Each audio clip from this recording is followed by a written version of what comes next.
Moral 3 stories हैं, उस तरीके से शायद हम समझ जाएं जब हमारे पे बहुत ऐसे दुख लगते हैं। ज्ञान के तरीके से तो हम एक आत्मा है शरीर पर, जिन्होंने नई आत्मा का ज्ञान लिया समझते हैं दादा भगवान का, फिर शरीर में रहते हैं तो ऐसा दुख लगता है कि पूरी ज़िंदगी बिखर गई है, कुछ समझ में नहीं आ रहा है, गुरु पर भी विश्वास नहीं है, ऐसा लगता है कि बस ख़त्म ही हो गया सब कुछ, ना ही कोई रास्ता दिखाई देता है ना कोई साथ दिखाई देता है।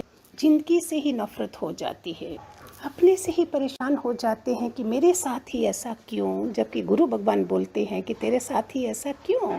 अगर उसको समझ लेते हैं तो फिर शायद हमें ज़रूरत नहीं पड़ती, लेकिन बेचारे इतने कमज़ोर होते हैं, सत्संग में आके भी समझ नहीं पाते हैं। तो सुनो ये स्टोरीज़। एक राजा का बहुत बड़ा बगीचा था, वहाँ तरह तरह के फल फूल लगे होते थे, ब्यूटीफुल बगीचा था बहुत बड़ा। उसकी देखभाल एक किसान करता था। वो किसान रोज़ ताज़े फल लेकर राजा के महल में जाता था। एक दिन उसने जब देखा अंगूर, अमरूद, नारियल सब पक कर तैयार हो गए हैं, आज उसके लिए कौन सा फल लेके जाऊं। तो उसने अंगूर देखे, वो पक गए थे तो उसने वो अंगूर ले लिए। किसान ने एक अंगूर का टोकरा भर लिया और चला गया। राजा को देखा तो वो बहुत उदास और परेशान लग रहा था। वो तो रोज़ टोकरा लेके जाता था, आज उसने खाली अंगूर लिए हुए थे और थोड़ी दूर पर बैठ गया राजा को टोकरा देके। राजा उसी परेशानी में बैठा था और राजा उसी परेशानी में एक अंगूर खाता और एक उसके ऊपर फेंकता जाता। जब भी राजा अंगूर उसके ऊपर फेंकता, बोलता वाह बहुत अच्छा हुआ, परमात्मा बहुत दयालु है। थोड़ी देर में राजा को एहसास हुआ कि वो क्या कर रहा है, तो उसने राजा को किसान को पूछा कि मैं बार बार तुम्हें ये कर रहा हूँ, मैं तुझे बार बार ये अंगूर फेंक रहा हूँ और जितनी बारी मैं फेंक रहा हूँ तुम बार बार बोल रहे हो कि बहुत अच्छा हुआ, बहुत अच्छा हुआ, परमात्मा बहुत दयालु है। किसान ने हाथ जोड़कर कहा, महाराज आज तो पेड़ पर नारियल, अमरूद, बड़े बड़े फ्रूट लगे थे, फल थे, लेकिन पता नहीं आज मैंने अंगूर ही ले लिए। लाने को तो मैं अंगूर और अमरूद भी साथ में रख सकता था, लेकिन अंगूर ही क्यों लिए। अगर अंगूर की जगह मैंने बड़े बड़े नारियल, अमरूद ये सब लिए होते तो आज मेरा क्या हाल होता। इसलिए मैं बार बार कह रहा हूँ बहुत अच्छा हुआ, परमात्मा बहुत दयालु है। ये कहानी हमारी ज़िंदगी से ही जुड़ी हुई है।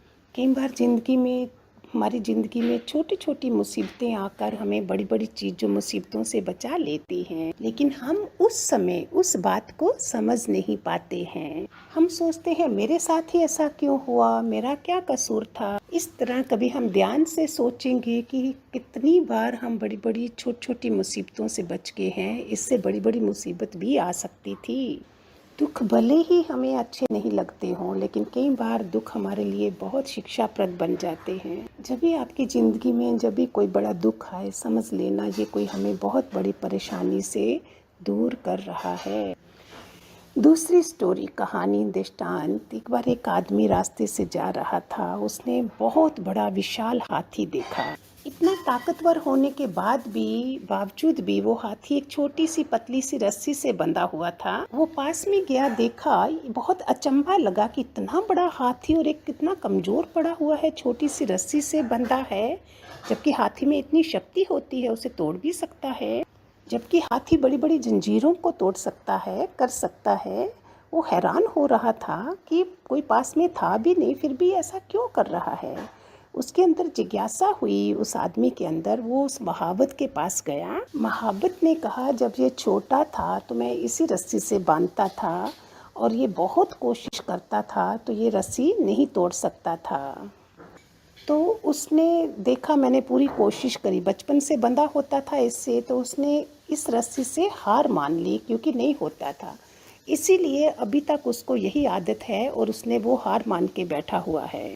इसलिए ये अभी इस रस्सी को तोड़ने की कोशिश भी नहीं करता है, जबकि अगर ये चाहे तो इस रस्सी को एक सेकंड में तोड़ के जा सकता है, मुक्त हो सकता है उस रस्सी से। लेकिन अपने बचपन की हार को मन में रखे हुए वो ऐसे कर रहा है। ऐसे ही ये कहानी भी हमारी ज़िंदगी की है। जब कोई हमारे दुख आता है, तकलीफ़ आती है, हम उसको ऐसा मन में बांध लेते हैं कि नहीं मेरे से नहीं होगा, और उसके कारण हम उस दुख में इसी तरह हमारे दुख भी इतने शक्तिशाली नहीं है जैसे वो पतली सी रस्सी है, इतने बड़े नहीं है, लेकिन हमने उन दुखों से हार मान खुद को उन दुखों के आगे हमने कमज़ोर बना लिया है जैसे उस हाथी ने बनाया है। इस कारण वो दुख हमारे पर हावी हो जाते हैं। इसलिए जब भी ज़िंदगी में दुख आए उसके आगे घुटने कभी मत टेकना, हार नहीं मानना। ये चैलेंज होता है, भगवान जी बोलते हैं तुम्हारी परीक्षाएं हैं। जो दुखों से जीत जाता है वो ज़िंदगी में हर चीज़ को जीत जाता है।